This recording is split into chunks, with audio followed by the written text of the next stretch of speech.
sa pinakadakong meat company sa Australia, nag-recruit og Pinoy butcher sa Tagum City. Nagapatrol si Claire Cornelio.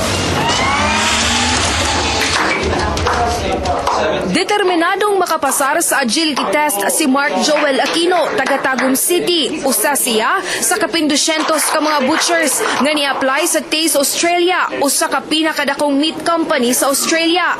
Unom katuig na siyang butcher sa Tagum City Slaughterhouse, pero but niyang mag-abroad para sa iyang pamilya. Kinahanglan juga mo sacrifice para makabot yun mo kung unsa imong gusto ihatag sa imong pamilya. Human sa agility test, moagi sab sa skills assessment ang mga butchers. Din ipakita nila ang saktong slaughtering procedures sama sa pag-ihaw sa baka o kabaw o pagpanit. Physically demanding ang trabaho dito, kanang magmatada, physically demanding, so kinahanglan nga physically fit yun ang ilahang makuha.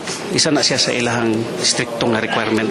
Gipili sa Taste Australia ang Tagum City. Sanglit daghan ng taga Tagum City ang nakatrabaho sa ilang kumpanya. Ganahan sab sila sa kahawd sa Pinoy sa English ug ang kinaiya sa Pinoy sa pagpanarbaho. Came to the Philippines in general about 3 years ago, and then we heard good reports that there was good butchers coming out of Tagum as well. We did meet a few Tagum boys in Manila, and then about 2 years ago we made a decision to travel down here. One of the visa requirements is a strong level of English, and the Filipinos are a long way ahead on that score. They need to be really committed to get to the various levels required. Sa makapasar sa screening, dalon sila sa Luzon para sa lain pang training. Samtang maghulat og visa para Australia, diin libre na tanan sa kumpanya. Gawa sa butchers, in demand sab sa Australia ang mga carpenters, architect, draftsman, welders ug mga chefs.